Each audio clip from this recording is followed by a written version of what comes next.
د ژوند په تېرېدو کې مشکلات لرم صاحبه، که روغ یم په ظاهره خو زړه مات لرم صاحبه. د ژوند په تېرېدو کې مشکلات لرم صاحبه، که روغ یم په ظاهره خو زړه مات لرم صاحبه.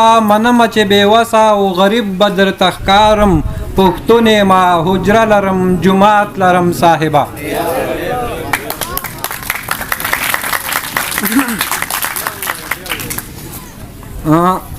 د ژوند په تېرېدو کې مشکلات لرم صاحبه، که روغ یم په ظاهره خو زړه مات لرم صاحبه. منمه چې بېوسه او غریب به درته ښکارم، پښتون یمه حجره لرم جومات لرم صاحبه. د ټولو نه مخکې دلته راغلو مېلمنو ته د زړه د کومې هرکلی وایم او شکریه یې ادا کوم چې رال او زموږ سره په محفل کې ګډون وکړو. خبرې مې ډېرې کولې خو موسم بیخي ګډوډ دی، داسې نه چې د هر څه نه مو باسي، خو بیا هم شکریه ادا کوم او شعرونه به درته یو څو ویم. وایي د کپیل نه مې چوټي اخلم درځمه، خوند مزه د پسرلي اخلم درځمه. د کپیل نه مې چوټي اخلم درځمه، خوند مزه د پسرلي اخلم درځمه. او دا چې قام او اولس دواړه تې خفه دي، د دې غلو نه مشري اخلم درځمه. دا چې قام او اولس دواړه تې خفه دي، د دې غلو نه مشري اخلم درځمه. او غم د کونډو یتیمانو را سره دی، وږو تږو لا روزي اخلم درځمه.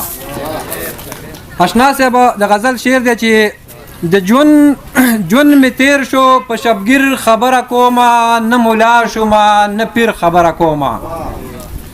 ژوند مې تیر شو په شبګیر خبره کومه، نه ملا شومه نه پیر خبره کومه. او دا د دین او د اسلام په نوم پیسې خوري، د دې خلکو د ضمیر خبره کومه.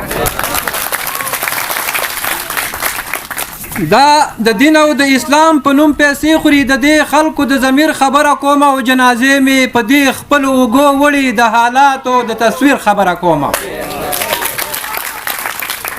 جنازې مې په دې خپل اوږو وړي، د حالاتو د تصویر خبره کومه. او په ښکاره د پښتنو منځ کې تضاد دی، د تورخم د دې زنځیر خبره کومه. په ښکاره د پښتنو منځ کې تضاد دی او د تورخم د دې زنځیر خبره کومه. او بد امنۍ وهلي دواړه په یو حال دي، د کابل او د کشمیر خبره کومه. بد امنۍ وهلي دواړه په یو حال دي، د کابل او د کشمیر خبره کومه. او نالایقه واکداران یې رسېدلي، د دې خاورې د تقدیر خبره کومه. نالایقه واکداران یې رسېدلي، د دې خاورې د تقدیر خبره کومه. او حق ویل د زهرو ګوټ دی راهي جانه، په نسبت د یو شاعر خبره کومه. نو که ستاسو اجازت وي چې یو غزل درته شریک کړم، او که اجازت هم دی نو وایي خوشحالي پس دا لرې لرې راځي، او ځکه په کال کې دوه اخترې راځي. خوشحالي پس دا لرې لرې راځي، ځکه په کال کې دوه اخترې راځي. او وار مې خطا شي چې تا وینمه اشنا، په خدای که بیا خبرې راځي. وار مې خطا شي چې تا وینمه اشنا، په خدای که بیا خبرې راځي. او دلته خو هر څوک بدامنۍ وهلی، دلته د چا په خوله سندرې راځي. د غزل شعر دی چې اشنا صاحب چې په کور کې یې ماتم دی، د لاسې له یې ورځم. او پښتون بې ګناه مړ دی، جنازې له یې ورځم.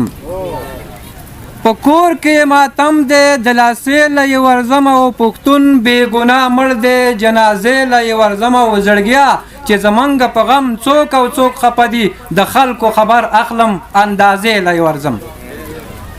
زړګیا چې زمونږ په غم څوک او څوک خفه دي، د خلکو خبر اخلم اندازې له یې ورځم. او د کلي د چینې او د چینار که مزه نشته، د کلي د چینې او د چینار که مزه نشته، خو هسې مې زړه غواړي تماشې له یې ورځم. د کلي د چینې او د چینار که مزه نشته، خو هسې مې زړه غواړي تماشې له یې ورځم. او خزان صاحب څوک جنګ جګړې نه کوي، اوس هغه دور نه دی.